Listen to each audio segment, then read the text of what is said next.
Barka da zuwa wannan channel ta mai suna Wadata Medicine Center. Ku danna mana subscribe sannan ku taba ƙararrawa ta yadda da mun saki sabbin bidiyoyin mu za ku same su. Mun gode. Assalamu alaikum.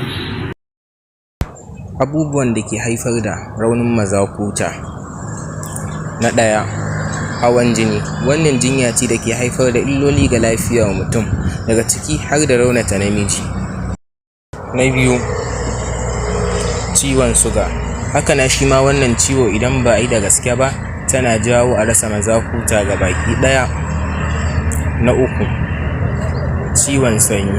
Shi ma ciwo ne da ake ɗauka yayin jima'i ko bayan gida maras tsafta, kuma yana shafar al'aura ne, saboda haka yana iya raunata mutum. Na hudu, basir. Haka zalika wannan ciwo ba ƙaramar illa yake yi wa maza ma'aurata ba.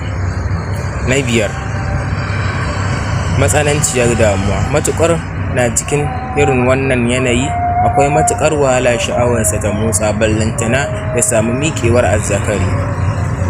Na shida, shan taba. Tana haifar da matsalolin lafiya ga ɗan adam, daga ciki har da illata hanyoyin jini da sauran gaɓoɓi da ke matuƙar tasiri wajen miƙewar gaban mutum. Na bakwai, shan giya kamar uwar laifi.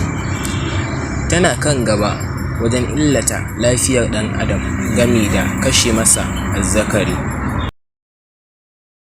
Na takwas, wasu nau'ikan abinci. Akwai wasu nau'ikan abinci da ke rage wa namiji sha'awa da kuzari yayin jima'i. Na tara, rashin isasshen bacci. Yana da matuƙar tasiri wajen rage wa namiji kuzari yayin saduwar aure. Yana da kyau mutum ya samu isasshen barci a kullum, aƙalla awowi 7 zuwa 8.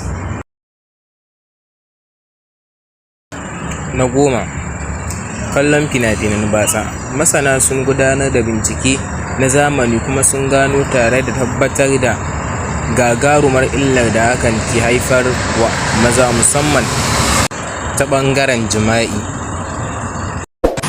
Ku danna mana subscribe sannan ku taɓa alamar ƙararrawa ta yadda da mun saki sabbin bidiyoyin mu za ku same su.